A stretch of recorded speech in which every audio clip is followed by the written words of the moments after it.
En esta noche vamos a ver cómo el Señor sigue hablando en cada momento, cada oportunidad que tenemos para reunirnos y abrir su palabra. Así que si es tu primera vez en esta noche, siéntete tranquilo que vas a ver que tenemos mucho, mucho más que aprender hoy de la palabra de Dios. Voy a pedirles por favor que nuevamente inclinemos los rostros para pedir nuevamente la dirección del Señor por medio de su Espíritu. Oremos. Bendito Señor, entramos nuevamente a tu trono de gracia para pedir, Señor, la dirección de tu Santo Espíritu. Te ruego, Dios mío, habla a nuestros corazones. Te pido, Señor, que puedas guiar a cada uno de los que estamos aquí presentes, muchos de nosotros ya casados, algunos, Señor, con el privilegio de estar criando a nuestros hijos.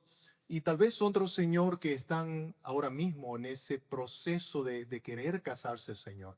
Te ruego que a todos nosotros, ya sea casados o solteros, háblanos con tu santa palabra, ayúdanos a tomar decisiones que te honren y que podamos, Señor, edificar a tu pueblo y a la familia que tú, Señor, quieres formar por medio del sagrado matrimonio que has instituido.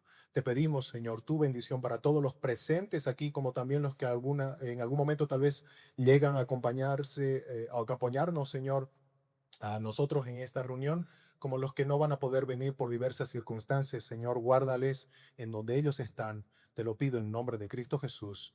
Amén. Eh, una pareja joven, ellos recién se habían casado, llegó a la decisión de querer construir desde el principio de su matrimonio su propia casa, ¿no? Normalmente, algunos tal vez desde el principio tienden a tomar un alquiler, etcétera, y ellos dijeron, no, vamos a construir nuestra propia casa. Y ellos estaban muy emocionados por ese proyecto que iban a hacer juntos desde el principio de su matrimonio. Entonces empezaron a planificar muchas cosas respecto a la construcción. Querían ya tener determinado el color que iba a tener la casa, cuál iba a ser el estilo que iban a escoger para la casa, qué color iba a tener la casa por dentro también, ¿no? Las habitaciones, ya sea el dormitorio, el baño, la cocina, la sala. Pero algo notó el papá de la novia en esa emoción que ellos tenían al planificar, que era muy importante. Este papá se acerca a esta joven pareja y les dice, ¿no? Antes de pensar en el color o en la decoración, tienen que pensar en los cimientos de la casa, en los cimientos de la casa. Porque una casa sin cimientos es débil. Y más temprano que tarde, perdón, empiezan a aparecer las grietas, aunque se vea muy bonita de apariencia. Van a empezar a aparecer esas grietas en las paredes, aunque la querramos maquillar una y otra vez. Entonces, el propósito de esta ilustración es que algo así sucede también con aquellos que deciden casarse y empiezan a planificar las cosas externas o superficiales, pero olvidamos que hay cimientos en los cuales debemos enfocarnos, que es algo en lo que hemos estado profundizando en estos viernes. Obviamente, tal vez requeriría mucho más tiempo para profundizar más sobre este tema, pero en estos viernes hemos estado tocando aspectos muy importantes para poder dar ese paso del noviazgo al matrimonio para la voluntad de Dios, o mejor dicho, para la gloria de Dios, y con la seguridad de que estamos dando un paso conforme a la voluntad de Dios y no solo conforme a nuestra voluntad, a nuestros sentimientos, emociones, de nuestro corazón, que como dice la Biblia, es engañoso, es perverso. Así que en esta noche no va a ser la excepción. Vamos a estar viendo algunos aspectos también muy importantes a tratar antes de decir sí en el altar. Muchas veces nos preocupamos más de el pastel de bodas, nos preocupamos de la lista de invitados, nos preocupamos del viaje de luna de miel y todo lo que vamos a invertir en eso también, sin pensar que después de la boda sigue la vida matrimonial en sí, ¿no? Y a veces, lamentablemente, nosotros nos enfocamos, nos centramos en aspectos superficiales más que en los cimientos. Em, Muy pocas parejas se dan el tiempo o le dan la dedicación de vida a establecer los cimientos espirituales, por ejemplo, para el matrimonio. Cimientos espirituales. O aspectos prácticos para llevar un matrimonio armónico, que no sea de mal testimonio para el mundo o en la iglesia, sino más bien que mostremos, como decíamos también en los viernes pasados, el matrimonio tiene el propósito también de reflejar esa relación cósmica entre Cristo, el esposo, y la iglesia, la esposa. El matrimonio tiene tan grande responsabilidad y hay temas muy importantes a tratar antes del matrimonio. Lo que vamos a ver en esta noche son preguntas, por ejemplo, muy importantes que una pareja debe hacerse o debe hacer aprovechando que tiene personas sabias en la iglesia que quieren guiarles de la mejor manera para dar ese paso tan importante que es el matrimonio. Los pastores, hermanos piadosos en la iglesia, bueno, hay que preguntarles, ¿no? Hay que tratar de sacarles el jugo. Por ejemplo, preguntas como, ¿de qué manera vamos a manejar las finanzas en este nuestro futuro hogar? ¿Cuál es la forma bíblica de manejar las finanzas en un matrimonio cristiano? Porque nosotros tenemos un concepto de cómo manejan las finanzas en el mundo, ¿verdad? Pero ¿cómo debe manejar las finanzas un cristiano? ¿Cómo vamos a glorificar a Dios con nuestra vida de intimidad sexual? Es algo muy importante que una pareja antes de casarse debería poder considerar también, ¿no? ¿Cuáles son los pensamientos, los conceptos con los cuales yo estoy llegando al matrimonio respecto al sexo? Y eso se debe hablar ahí, ¿no? En la reunión de consejería, en donde tal vez se va a tratar de resolver muchas cosas que han sido dañadas por el mundo. Si el Señor nos concediera el privilegio de tener hijos, ¿cómo vamos a educar a nuestros hijos? ¿Cómo vamos a educar a nuestros hijos? Esas son preguntas muy íntimas que deben saber el uno del otro. ¿Qué es lo que pensamos respecto a la educación de nuestros hijos? Ahora, recordemos, si no se afirman los cimientos antes de la construcción, las grietas van a aparecer pronto. Las grietas van a aparecer pronto. Y en un matrimonio que no se ha establecido estos cimientos espirituales y prácticos, van a empezar a aparecer las grietas. Hoy vamos a estudiar esta lección titulada Temas importantes de hablar en la consejería prematrimonial. Hay que tener en cuenta que aquí estamos hablando de una pareja que todavía no se ha casado, probablemente están comprometidos, pero todavía no son esposos. Así que eso es muy importante para varias cosas que vamos a tratar en esta noche.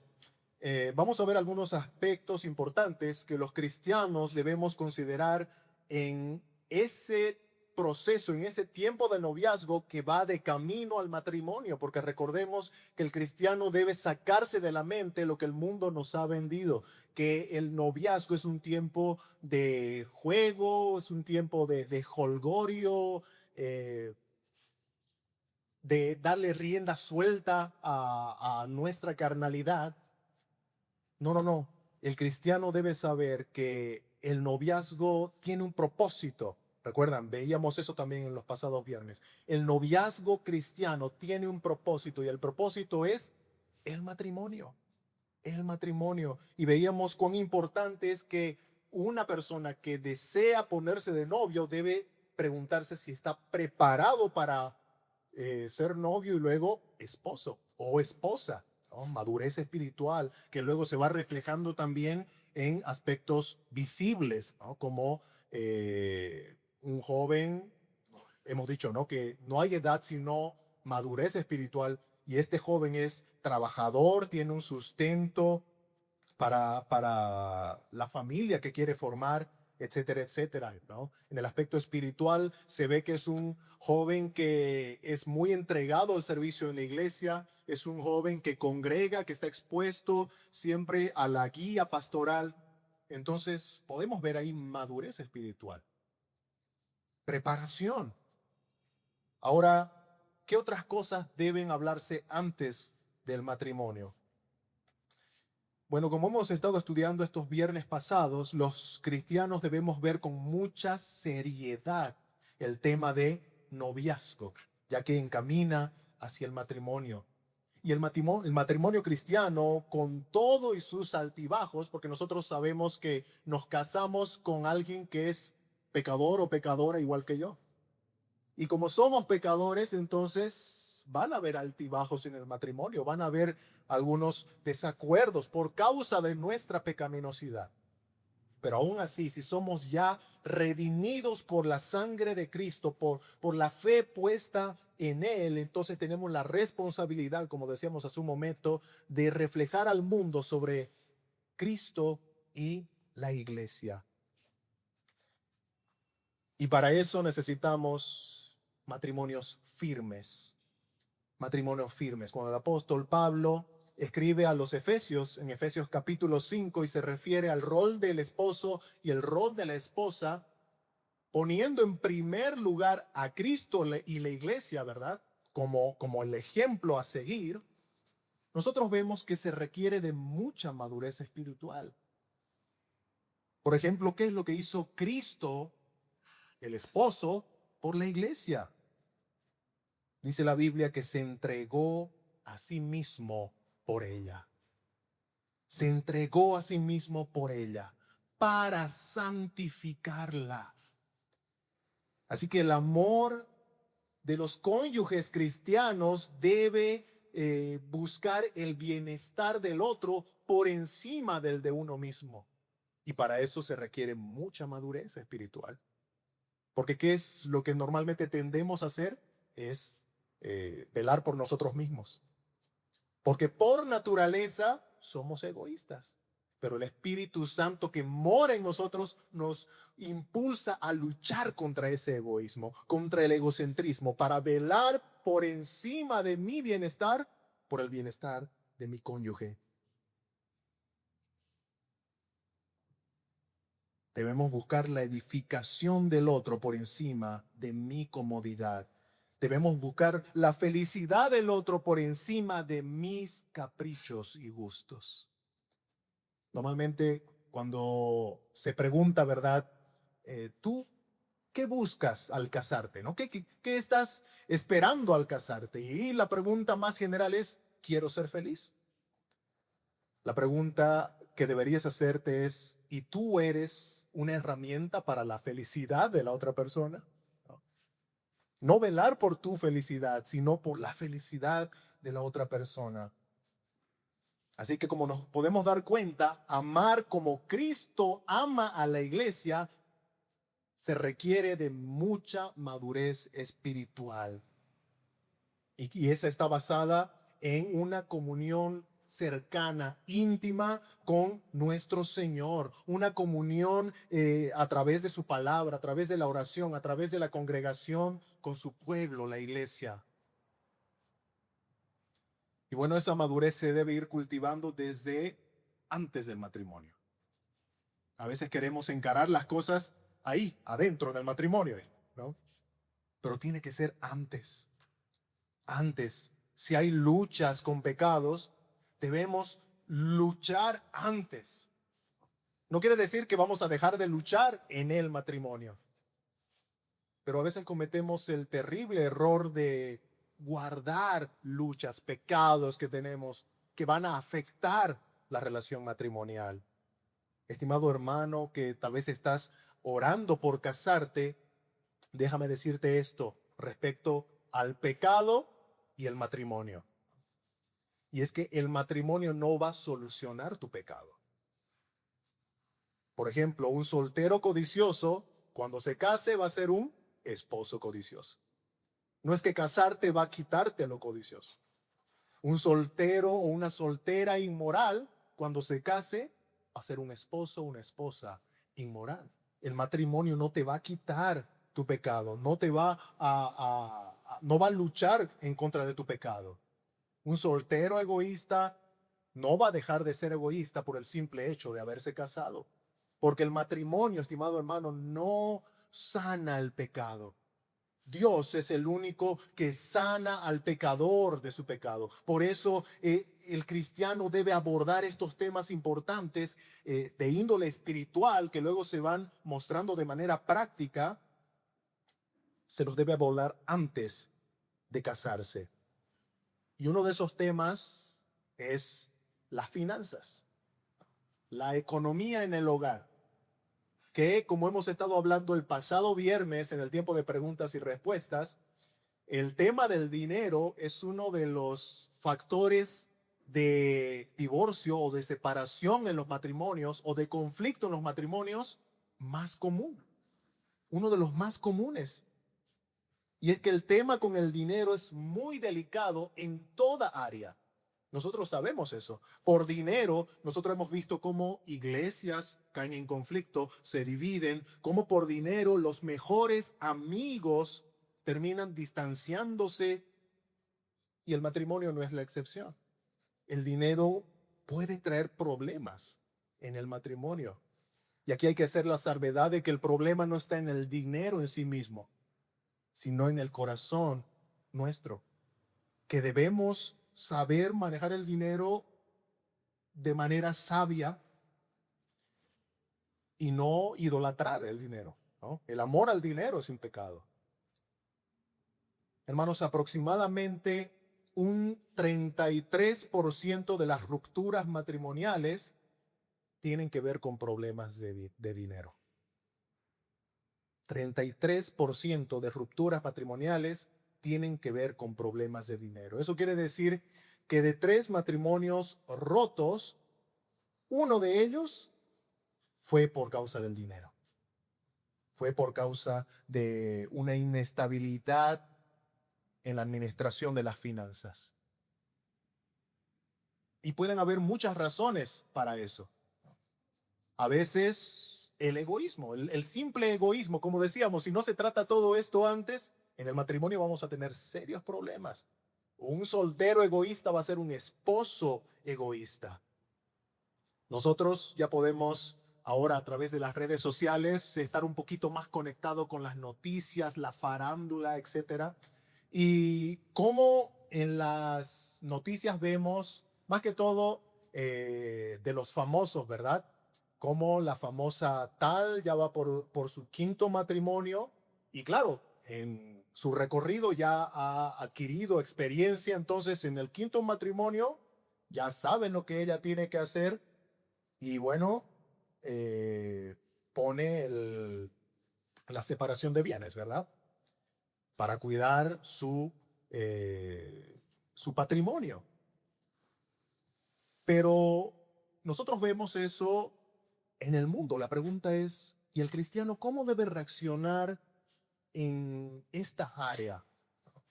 El mundo es individualista, dice, bueno, esto es mío, yo me lo gané, es para mí. Pero ¿cómo debe hacer el cristiano? Hermanos, cuando hablamos de egoísmo, es precisamente el pecado que hace que yo me considere a mí mismo como el centro, ¿verdad? Como lo más importante. Por eso hay algunos que me han llamado también ser ególatra a eso, ¿no? Porque nos consideramos a nosotros en primer lugar como si fuéramos Dios. Y tenemos que saber que al ser así de individualistas, estamos entrando a un matrimonio diciéndole a la otra persona, yo no confío en ti. Estoy entrando a este matrimonio sin confiar en ti. Otra cosa que le estamos diciendo es, estoy entrando a este matrimonio pensando ya en el final. Porque de qué o por cuáles son las razones para entrar a un matrimonio cristiano y hacer esta separación de los bienes. Lo mío es mío, lo tuyo es tuyo. Ay, que estoy pensando ya en un posible final, ¿verdad? Y lamentablemente el cristiano no debe pensar así. El cristiano debe ver el matrimonio como una unidad. No solamente una unidad física, sino también en todas las demás áreas que involucran el matrimonio. Y eso incluye las finanzas.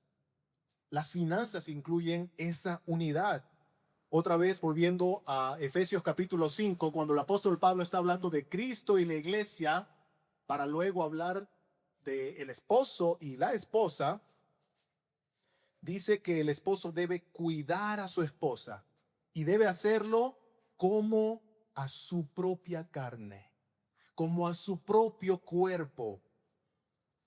Y lo que está haciendo el apóstol Pablo en esa parte de Efesios 5 es citar de alguna manera o haciendo alusión Génesis 2:24, ¿no? Cuando dice que el hombre dejará a su padre, a su madre y serán con su esposa una sola carne. Serán una sola carne. Así que la mujer que está casada con este hombre es una sola carne con él. Pero Pablo aclara que esto no es solamente físico, porque obviamente estamos hablando de que en la intimidad del matrimonio son una sola carne en el aspecto físico, pero también habla un poquito más. Pablo nos da más información sobre esta unidad y dice que debe sustentarla y cuidarla. ¿A quién? A su esposa. Pero recordemos, Pablo está diciendo, ella es como tu carne, como tu cuerpo, susténtala. Así como tú te alimentas, ¿verdad? Así como tú te cuidas para no lastimarte, cuida a tu esposa, sustenta a tu esposa. El esposo no debe dejar a la deriva a su esposa y decirle, bueno, tú por tu lado, yo por mi lado, ¿no? Separación de bienes y bueno, te sustentarás, te alimentarás, te cuidarás, porque para lo único que somos uno es para el deleite físico y nada más. No, Pablo no está diciendo eso. Pablo está mostrando que más allá de la unidad física también está ese preocuparme por el bienestar, el sustento de mi cónyuge. Así que el apóstol, inspirado por el Espíritu Santo, está mostrando una unidad que va más allá del carácter sexual. Es una unidad que hace que el esposo invierta en su esposa, no que lo vea como un gasto, invierte en ella, así como lo hace por él mismo. ¿O qué pensamos si el esposo empieza a comprarse cosas a él, a hacer cosas por él y no por su esposa? ¿Qué palabra se nos viene a la mente de esa persona? Egoísta, ¿verdad? Pablo dice, no, no tienes que ser así. Susténtala a ella, como a ti mismo. Cuídala a ella, como a ti mismo, porque es tu cuerpo, tu cuerpo. Entonces, si creemos lo que la Biblia dice, que somos una sola carne con nuestro cónyuge, no debemos a vivir en individualismo. No debe haber egoísmo en nuestro matrimonio, sino una unidad en todas las áreas. Y eso se aplica también en las finanzas. Unidad financiera. Unidad financiera. Tal vez en el tiempo de preguntas y respuestas vamos a ir aclarando un poquito más. Pero en el matrimonio es en donde, o tal vez ahí, en ese tiempo de consejería, es en donde van a decidir cuántas fuentes de ingreso van a tener. Si solo el esposo va a salir a trabajar afuera y la esposa va a trabajar en la casa adentro, porque también es trabajo. No, no pensemos que trabajar dentro de la casa no es trabajo, pero un trabajo con ingreso económico tal vez sea solamente una fuente, el esposo, ¿no? O tal vez por algunas consideraciones que se pueden hablar también en consejería, deciden que ambos trabajen afuera y de esa manera pueden tener dos fuentes de ingreso económico. Pero debe hablarse, ¿se dan cuenta? Debe hablarse.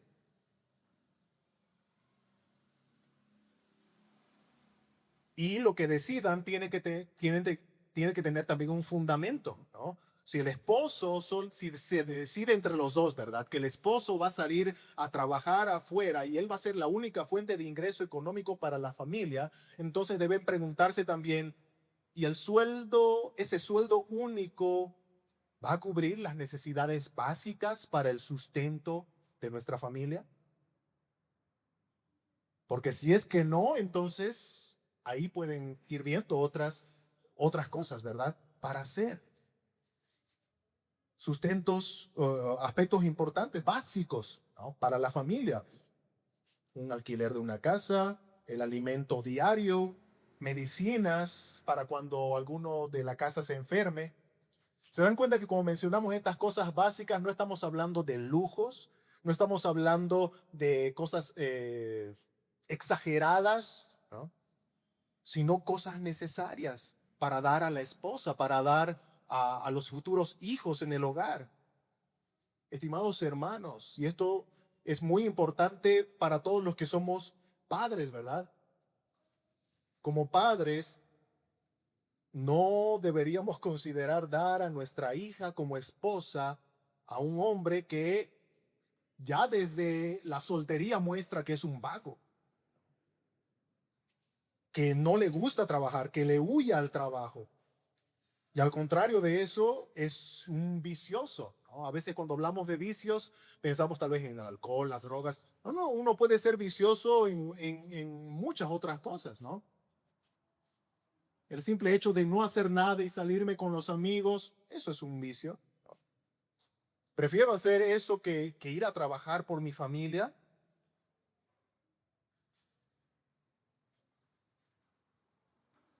He visto casos muy lamentables en donde el que debería ser cabeza del hogar más bien se roba la garrafa de gas de la casa para venderla y así poder comprarse su vicio. Y deja la casa sin gas para cocinar. Y la estimada hermana que tal vez está considerando a alguien para casarse, si tú ves que ese hombre no le gusta trabajar, incluso en su tiempo de soltería, ¿no? Le roba a los padres para románticamente comprarte un peluche, ¿no? Le ha robado a sus padres. No, no, no, no, no te dejes enseguecer con la idea de, pero lo hizo para darme algo bonito a mí. No, no, no, no está pensando en el daño que está haciendo a otro, está pecando. Y déjame decirte que cuando te cases con él, a ti es a quien luego te va a robar tu celular, te va a robar tus aretes, te va a robar tus joyas, tus collares, todo, ¿no? Para darle gusto a su carne. Son banderas rojas que tenemos que ver. Muy importante que debes considerar. Y no te dejes engañar por el simple hecho de que él con su boca diga, hey, pero yo soy cristiano. Sí, sí, sí, le robé a mis papás. Sí, sí, sí, hago esto, pero soy cristiano. Y vivo una vida revolcándose en el pecado y no se ve que haya fruto de arrepentimiento, nada. ¿Qué dice la palabra de Dios de estos que profesan ser cristianos y no sustentan a su familia? Primera Timoteo 5:8. Porque si alguno no provee para los suyos y mayormente para los de su casa, ha negado la fe. ¿Se dan cuenta que está hablando de alguien que dice tener fe? Pero en realidad Pablo dice, la está negando. Con todo lo que está haciendo al no sostener a su familia, está negando esa fe que con su boca proclama. Y es peor que un incrédulo. Tenemos que saber que la manera en la que manejamos nuestras finanzas, desde solteros e incluso de casados, refleja mucho de nuestra espiritualidad. Como yo manejo mis finanzas, muestra si soy un idólatra, si soy un codicioso, si soy un orgulloso, un egoísta, un mezquino. Bien dice el pastor Héctor Salcedo, que él escribió un libro muy bueno que se llama Finanzas Bíblicas. Él dice, si queremos cambiar nuestras finanzas, tendremos que cambiar nuestra forma de ser. En otras palabras, así como ciertas grietas en una pared no se resuelven simplemente pintándolas, dice Salcedo, sino corrigiendo los fundamentos de la edificación, de la misma forma, corregir nuestros problemas financieros requerirá que revisemos de manera profunda nuestro carácter y la manera en que pensamos en cuanto al dinero y las posesiones. Y todo esto debe hablarse en tiempo de consejería. Me he dado cuenta que aquella persona con la que me voy a casar tiene un amor al dinero o tiene un problema de gastadera, ¿verdad? Bueno, vamos a mencionar rápidamente algunos tips, algunos aspectos prácticos para una planificación del manejo de las finanzas en este futuro hogar de estos cristianos que quieren casarse.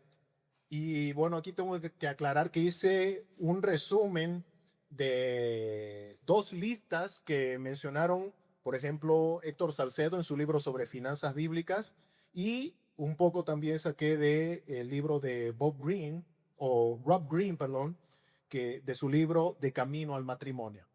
¿Ya? Así que aquí vamos a ver algunos tips prácticos, ¿no? En primer lugar, tenemos que considerar respecto a las finanzas bíblicas que no eres dueño de lo que tienes, sino que solamente eres mayordomo. No somos dueños de lo que tenemos. Somos simplemente mayordomos. Tenemos que recordar esta verdad porque nos va a ayudar a luchar contra la mezquindad, contra el egoísmo, y así nosotros podamos aplicar lo que la Biblia enseña respecto a lo que Dios nos da. Por ejemplo, la generosidad, que es lo contrario de ser mezquino, ¿verdad? Ser generosos. Considerar esta parte, por ejemplo, de que no soy dueño de lo que tengo, me va a evitar muchos problemas, conflictos en el matrimonio con mi cónyuge. ¿Qué pasa si se aplica lo que decíamos hace rato, no? Que el esposo se decide entre los dos ya. Tú vas a salir afuera a trabajar, yo voy a sostener el hogar aquí adentro, ¿no? Administrar el hogar. Y el esposo va, trabaja, gana el sueldo y de repente cuando viene con el sueldo dice, es mi sueldo, soy yo el que lo ha ganado. ¿Va a haber conflicto o no va a haber conflicto? Va a haber. Va a haber conflicto. Entonces recordemos, no somos dueños de lo que tenemos. Somos mayordomos. Y recordemos también el tema de la unidad financiera. No es que ese sueldo es el sueldo del esposo porque él salió afuera y él se lo ganó, no. Él fue y trabajó para traer ese dinero que es el sueldo de la casa, ¿no? Unidad. En segundo lugar, debemos gozarnos con lo necesario que Dios nos da. Muchas veces nos sentimos descontentos con lo que tenemos.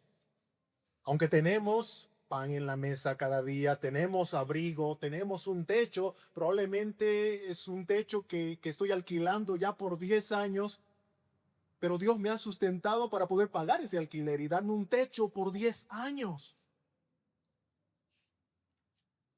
Pero lastimosamente, para nuestro corazón pecaminoso, muchas veces eso no es suficiente. Yo no quiero pan, yo quiero caviar, ¿no? Yo quiero langosta de mar. Y en nuestro descontento somos ingratos con Dios, desagradecidos con Dios.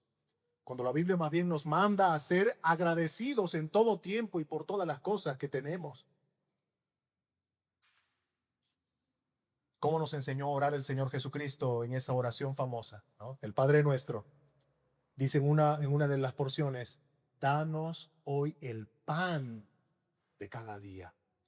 La oración de Cristo nos va mostrando la humildad con la que debemos acercarnos al Señor para pedir. Y para empezar debemos pedir lo necesario, el pan. Y si el Señor nos quiere dar un poco más, amén, pero nosotros debemos ser humildes. En tercer lugar, debemos vivir dentro de las posibilidades que nuestros ingresos permiten. Debemos vivir dentro de las posibilidades que nuestros ingresos permiten. Generalmente, cuando uno se sale de la realidad, ¿verdad? Es cuando empieza a tomar malas decisiones económicas. Cuando uno empieza a planificar, a soñar, a decir, a ver, yo quiero irme de vacaciones por toda Europa, comer todo tipo de comidas exóticas, después quiero ir al parque de atracciones de Disney, quiero ir, o quiero que mis hijas vayan a la mejor escuela de Cochabamba. Ahora ahí entre paréntesis es bueno aclarar. No es malo irse de vacaciones por Europa, no es malo que tú quieras que tus hijas estudien en la mejor escuela de Cochabamba, no es malo que quieras ir a Disney. No, no, no, definitivamente no hay nada de malo en eso. El problema está cuando dices, quiero hacer todo esto, pero mi dinero, el dinero que gano no me alcanza para esto. ¿Qué hago? Y ahí está el problema. Me voy a prestar de aquí, me voy a prestar de allá. Estoy endeudado con media ciudad, pero por lo menos mi Facebook está cargado de fotos por todo el mundo, ¿no? Lamentablemente las deudas son otro problema que va a ir carcomiendo nuestro matrimonio. Y las deudas también no dan un buen testimonio de ninguna persona y mucho menos de un cristiano. Debemos aprender a identificar los ingresos que tenemos para así luego planificar los gastos. No podemos gastar dinero que no tenemos. Eso es actuar sabiamente. Y la Biblia está llena de advertencias del necio que no escucha los consejos, sino que quiere hacer las cosas a su manera. Romanos capítulo 13, el apóstol Pablo dice, Romanos 13, versículos 7 al 8, pagad a todos lo que debéis. Al que tributo, tributo, al que impuesto, impuesto, al que respeto, respeto, al que honra, honra. No debáis a nadie nada, sino el amaros unos a otros, porque el que ama al prójimo ha cumplido la ley. Otro paréntesis aquí, que seguro tal vez alguno por ahí al escuchar este versículo la ha tanteado, ¿no? Y es que no hay una prohibición a no prestar dinero o prestarse dinero, ¿no? No está prohibido. Pero lo que generalmente sucede es que cuando uno se presta, luego no paga, ¿no? O tarda en pagar. Y ese es un problema. La Biblia dice, no debáis a nadie nada. Es muy diferente cuando una persona quiere, por ejemplo, salvar una urgencia, ¿no? Necesito esto ahora para eso que es muy importante, ¿no?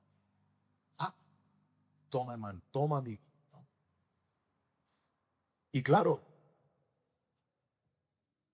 para salvar una situación así de urgente, seguro que era necesario.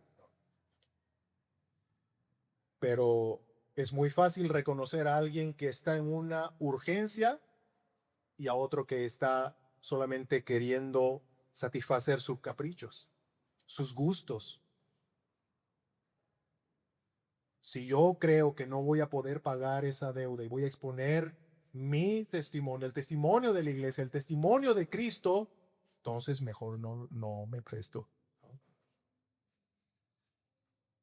Porque lo que se va haciendo ahí es formando una bola de nieve, ¿verdad? Para pagar una deuda me endeudo con el de allá, para pagar el de allá me endeudo con el de allá, ¿verdad? Es una bola de nieve de no acabar. Así que, hermanos, debemos vivir dentro de las posibilidades de nuestros ingresos. Número 4, en el matrimonio, el presupuesto debe planificarse entre ambos cónyuges, el esposo y la esposa. Los dos deben sentarse a la mesa. Recuerden, estamos hablando de una unidad financiera. Entonces, los dos planifican en qué se va a usar ese dinero. Ambos tienen voz y voto en la decisión de la administración financiera del hogar. Entonces, el esposo se sienta a la mesa, la esposa también, y la esposa dice, tenemos que pagar el alquiler de la casa. Tenemos que pagar la luz, el agua, el gas. El esposo dice, tenemos un auto. Bueno, hay que pagar los impuestos del auto, la gasolina del auto, el seguro del auto, el mecánico. Tenemos que hacer las compras, dice la esposa. Cada semana, verduras, carne.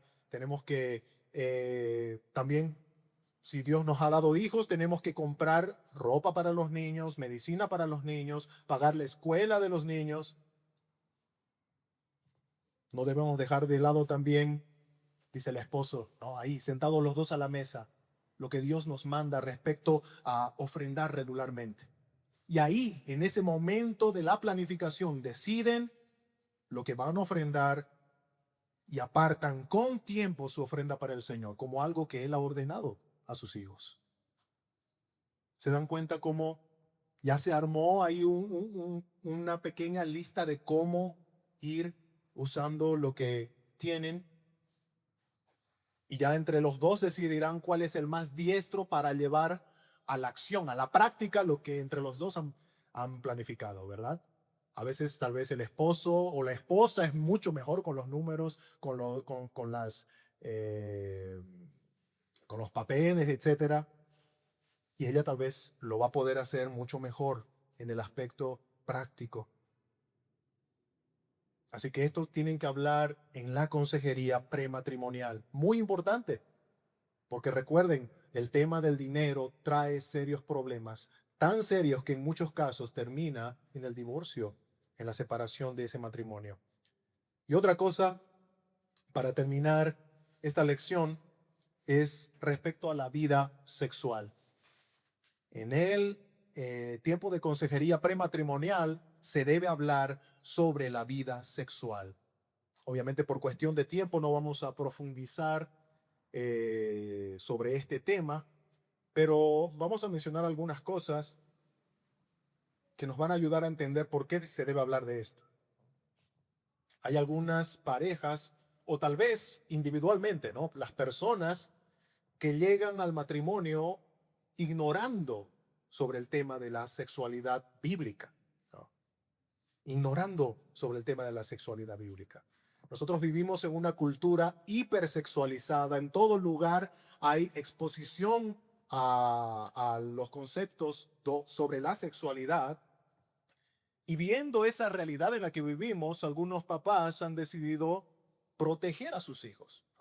El tema es que lo han hecho de una manera en la que tal vez se lo encierra en una burbuja de ignorancia sobre el tema, ¿no?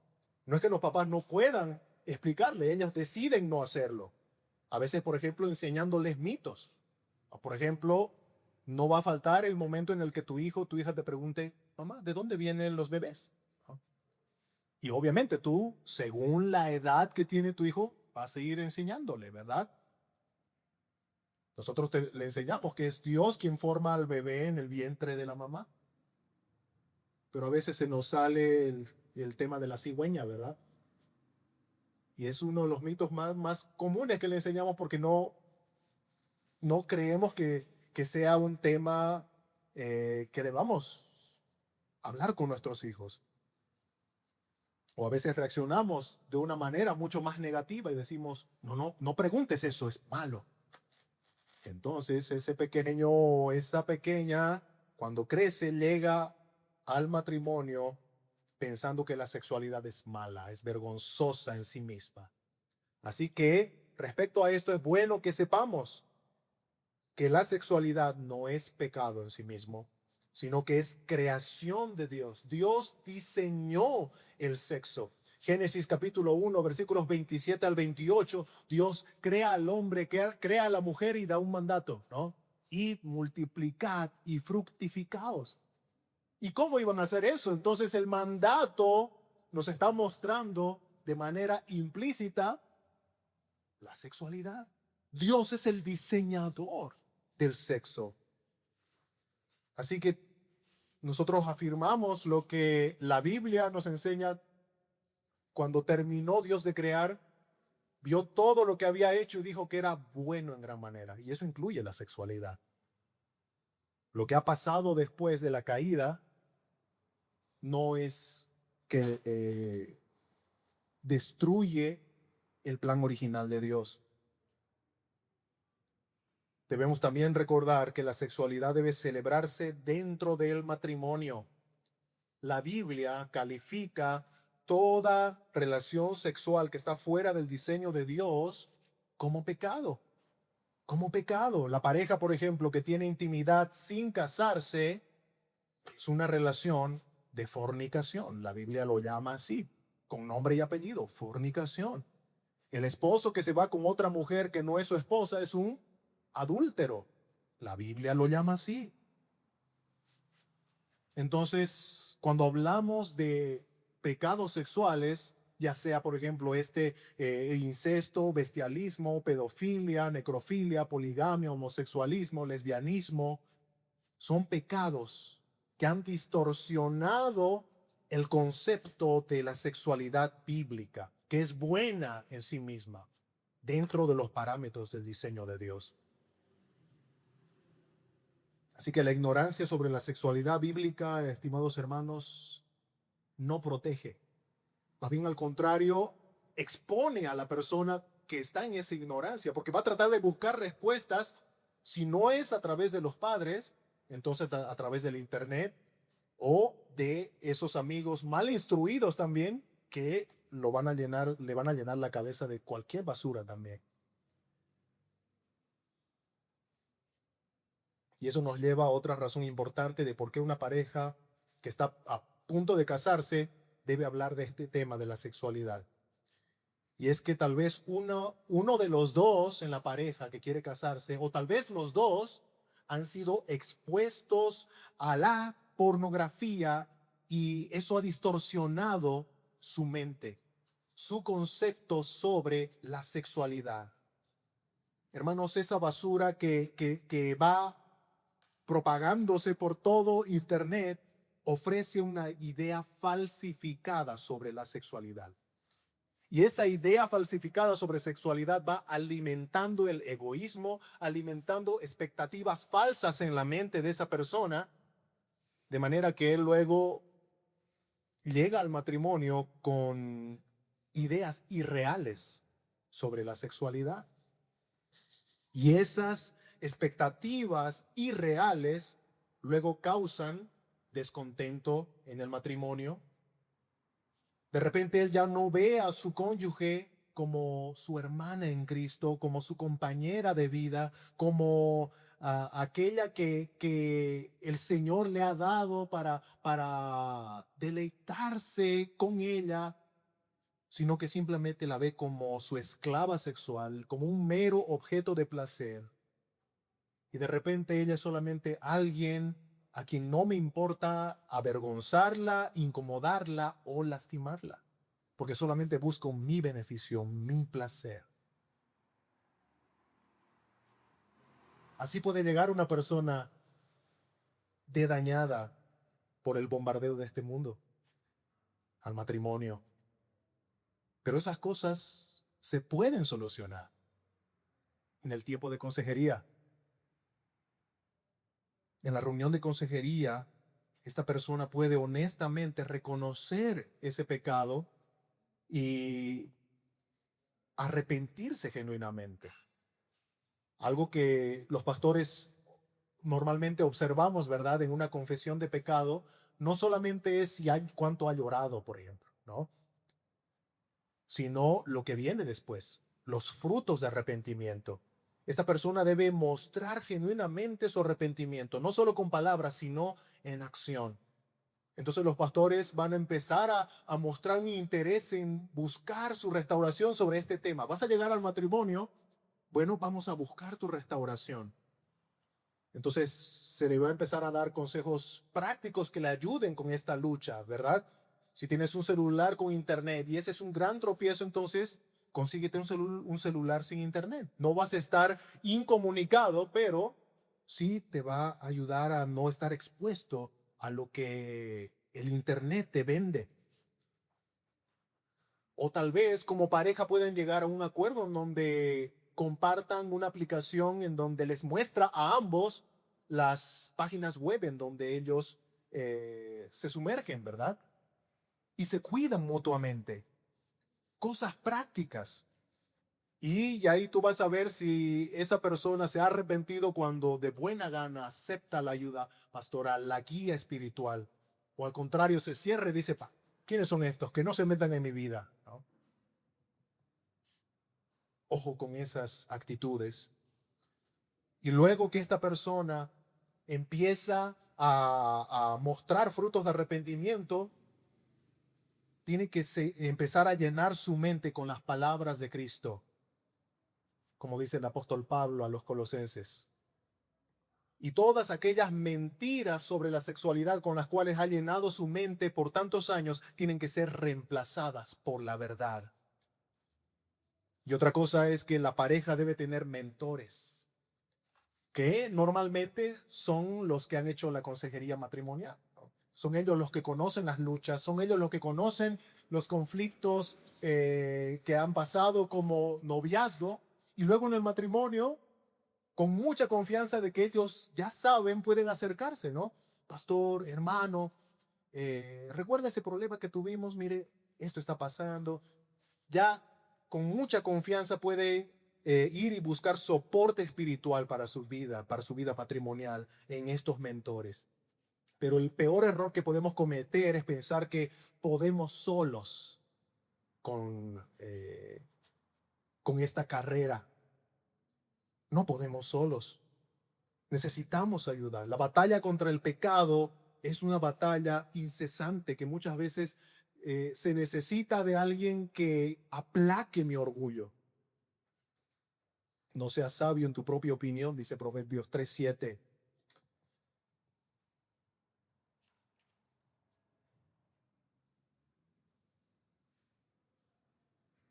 Hermanos, todo pecador puede ser restaurado por el Señor. Tenemos un Dios que es todopoderoso, que es misericordioso, pero cuán necesario es la verdadera humildad y la mansedumbre real de aquel que dice estar arrepentido de su pecado. Una persona sin humildad, sin mansedumbre, no puede ser restaurada. Y si alguien se endurece de corazón en ese tiempo en el que se le está confrontando por su pecado y llamándole a una restauración, tiene que ser un llamado de atención para la otra persona que está viendo con quién se va a casar, ¿verdad? Una vez restaurada esa persona, pueden ir al altar con mucho gozo y gusto.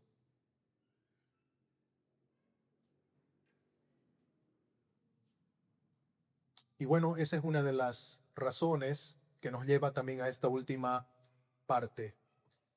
Eh, ¿Cómo sé si debo romper mi matrimonio, mi noviazgo antes del matrimonio, ¿no? Antes de ir al altar y decir que sí? ¿Cómo sé cuándo es legítimo hacerlo? Lo que hagamos en el error de, bueno, probaré, a ver, me meteré al noviazgo y si no, pues lo rompo, ¿verdad? No, hay razones legítimas para hacerlo. En primer lugar, como veíamos hace un momento, si hay persistencia en el pecado de esta persona sin arrepentimiento, es una razón legítima.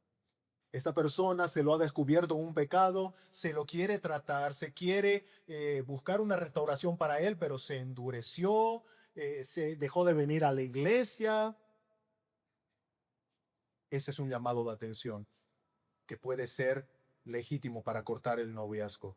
¿Por qué? Porque eso nos está mostrando algo de su espiritualidad. Tal vez no es cristiano. Tal vez no es cristiano. Y si me caso con él, estoy casándome en yugo desigual.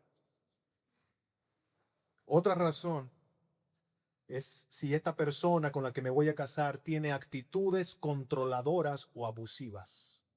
A veces muchas personas, aunque lo quieren ocultar, lo muestran. Lo muestran.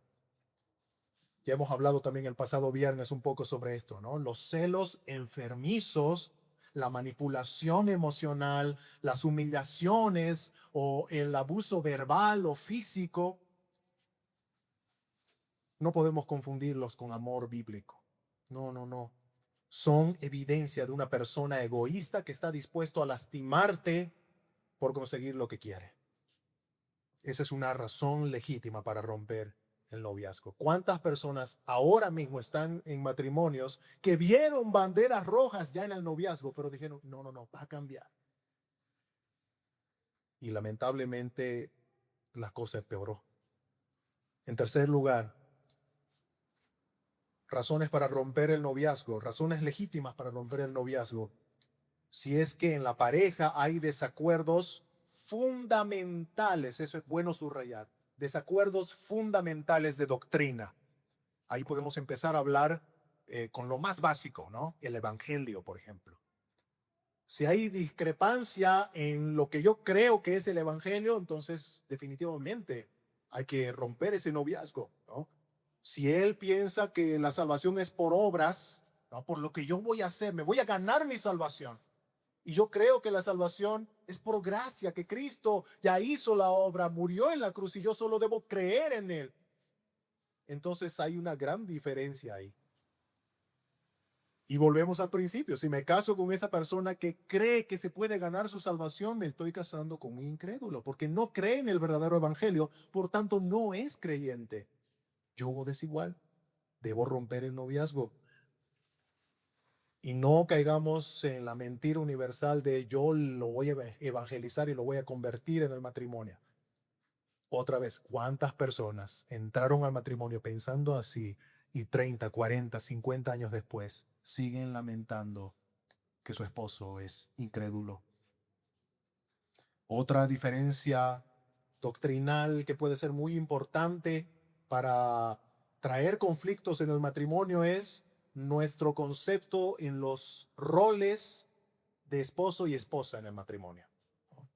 Tal vez el esposo cree que lo que la Biblia dice, ¿verdad? Que el esposo es el cabeza de hogar, pero la esposa tiene una idea un poquito más igualitarista, ¿no? Más, yo diría más parecido al feminismo cultural que vivimos en nuestro tiempo, en donde puede traer muchos conflictos. Por ejemplo, ¿cómo decidimos a qué iglesia congregar, ¿no?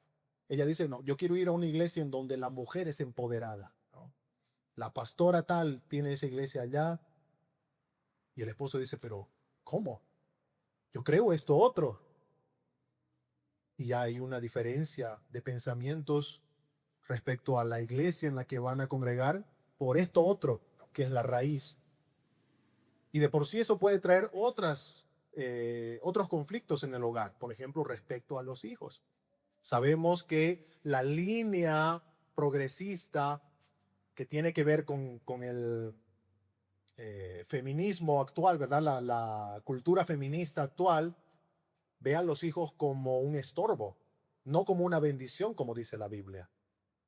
Entonces, esta señorita que quiere casarse le va a decir a su novio, yo no quiero tener hijos, ¿no? Porque para mí los hijos son un estorbo, yo quiero cumplir mis sueños, mis metas, no quiero dejar mi carrera por los hijos. Y él quiere.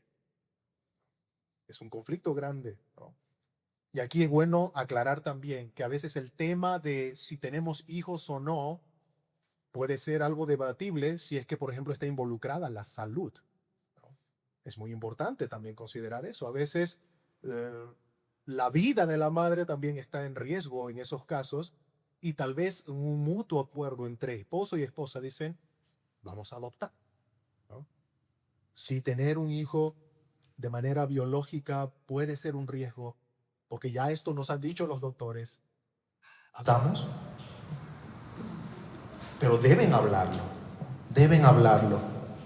Pero en este caso, en el cual involucra una ideología que no tiene un fundamento bíblico, simplemente mis metas, mis sueños son un estorbo, eso es contradictorio a lo que la Biblia dice respecto a los hijos.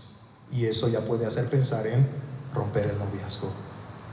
Y por último, si uno de los dos intenta hacer pecar al otro, ¿no? Si el novio presiona a la otra persona para hacerla pecar de alguna u otra manera, si esa persona te quiere hacer cometer inmoralidad sexual o te quiere hacer mentir, ya sea a tus padres, a tus pastores, esa persona no ama a Dios ni te ama a ti. Alguien que quiere hacerte pecar En esos casos deberías hablar con los pastores, ¿no? Esto está pasando, pastores, esto quiere que haga. Y bueno, se va a tratar de hablar con él y si se endurece y dice no, yo me voy, ¿no? Creo que ya deja claro cuál era su postura, su situación espiritual. Así que, estimados hermanos, hay razones legítimas. Tal vez a alguno por ahí se le ocurre otra razón legítima para romper un noviazgo, pero nos damos cuenta cuántas cosas importantes hay para hablar antes de dar el sí en el altar. Y tenemos que considerar que la decisión que tomemos será, como dice la Biblia, hasta que la muerte nos separe, y vamos a estar con los obstáculos que nosotros permitamos ya desde el noviazgo para entrar al matrimonio. Así que vamos a orar para terminar y pedir al Señor su dirección. Oremos.